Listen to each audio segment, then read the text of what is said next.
სიღნაღის საერთაშორისო თეატრალურ ფესტივალს უმასპინძლებს. მუნიციპალიტეტის მერის მალხაზ ბეგიაშვილის ინფორმაციით, ღონისძიების დაფუძნების ინიციატივა გარემოს დაცვისა და სოფლის მეურნეობის მინისტრ დავით სონღულაშვილს ეკუთვნის და დღემდე ერთ-ერთ ყველაზე მასშტაბურ და პრესტიჟულ ფესტივალად ითვლება. მსოფლიოს სხვადასხვა კუთხის არაერთი თეატრალური დასი სიყვარულის ქალაქს 31 მაისს ეწევა. თეატრალური ფესტივალი უკვე მეოთხედ ტარდება ჩვენს მუნიციპალიტეტში.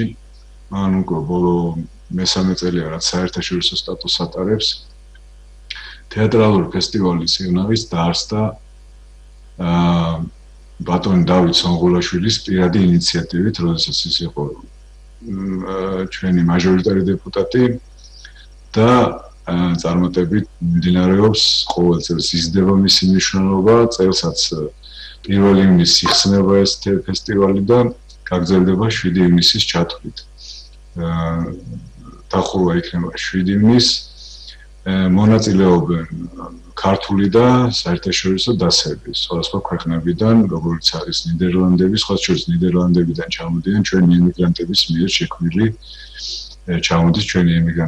შექმნილი დასი და ესეც კიდევ უფრო გვახარებს, რომ უკვე ქართული ემიგრანტებიც ამ კულტურულ ღონისძიებებში ჩართული არიან და ჩვენს დიდი სიხარულით მასპინძლობ. ჩვეულებრივ როგორც ადრეულ წლებშიც, ჩვეულებრივ განვითარდება ეს ფესტივალი თავისი, ასე ვთქვათ, შინაარსობრივი დატვირთვით.